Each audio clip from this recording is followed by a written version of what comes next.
आज अमेरिका में मातम का दिन है क्योंकि अमेरिकी सेना पर एक ऐसा भयानक हमला हुआ जिससे अमेरिकी सेना के जवान मारे गए और कई जवान तो घायल भी है। वही पिछले कई सालों से अमेरिकी सेना पर हुआ यह सबसे बड़ा डायरेक्ट हमला है। इस वजह से अमेरिकी सेना और उसकी पूरी रणनीति हिली पड़ी है और अमेरिकी सेना तो इतनी बौखलाई हुई है इस हमले से कि लगभग आधी उसकी वायु सेना जो मिडिल ईस्ट में है वे इस समय हवा में है और वो जहाँ देखे वहीं बमबारी कर रही हैं। और स्थिति ये है कि 2013 और 15 के दौरान एक बड़ा मास स्केल पर युद्ध छेड़ा था अमेरिकी ने पूरे मिडिल ईस्ट में, जहाँ सीरिया से लेकर इराक तक अमेरिकी सेना की कार्रवाई हुई थी।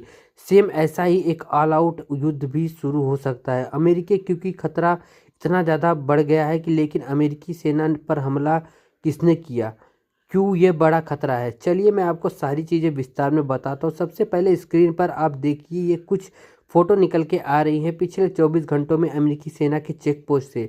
जी हाँ, ये चेक पोस्ट अमेरिकी का बेस है जो कि सीरिया में मौजूद है।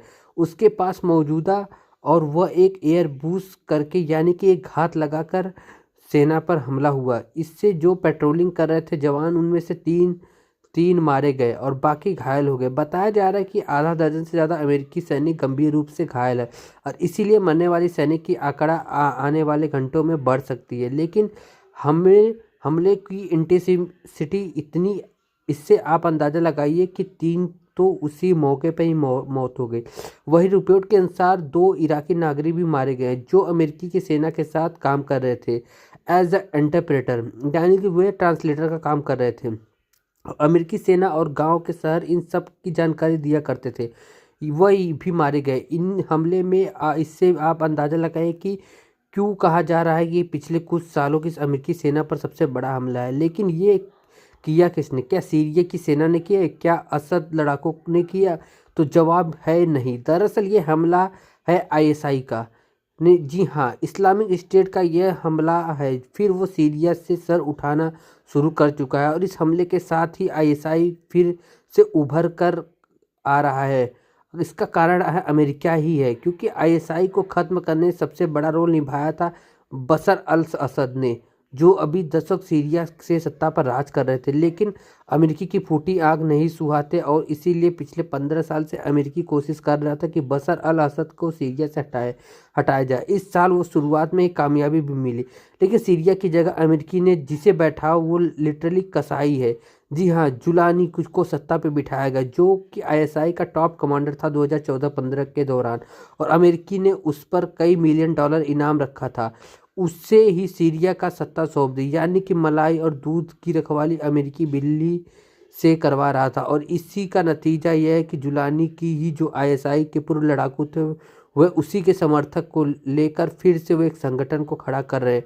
और यह हम सबके लिए एक दिक्कत की बात है, क्योंकि अमेरिकी की करनी का फल पूरी दुनिया भुगतती है। क्योंकि मुझे आपको बताने की ज़रूरत नहीं है कि आईएसआई पूरी दुनिया के लिए कितना घातक, और इसलिए अमेरिका का जानता आज डोनाल्ड ट्रंप अपने पॉलिटिशियन को अमेरिका की दिग्गज रणनीतिज्ञ रही हिलरी क्लिंटन की बात याद दिला रही है, जब उन्होंने 2011 में पाकिस्तानी को कहा था, अगर तुम अपने आंगन में सांप पालोगे और वो सोचोगे कि वो तुम्हें सिर्फ पड़ोसियों को ही काटेंगे, तुम्हें प्यार करेंगे, तो ऐसा नहीं है, क्योंकि सांप की फितरत है काटना। उसे नहीं दिखता कौन अपना और कौन पराया, वो सबको डसता है। आज अमेरिकी की करनी का सजा सारे देशों को भुगतनी पड़ रही है।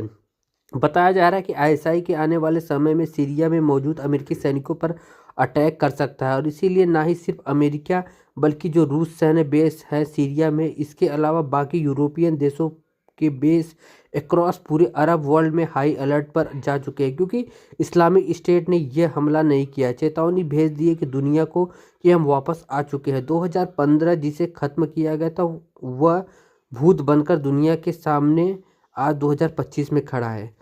आपकी क्या राय है? आप प्लीज़ कमेंट करके ज़रूर बताइए।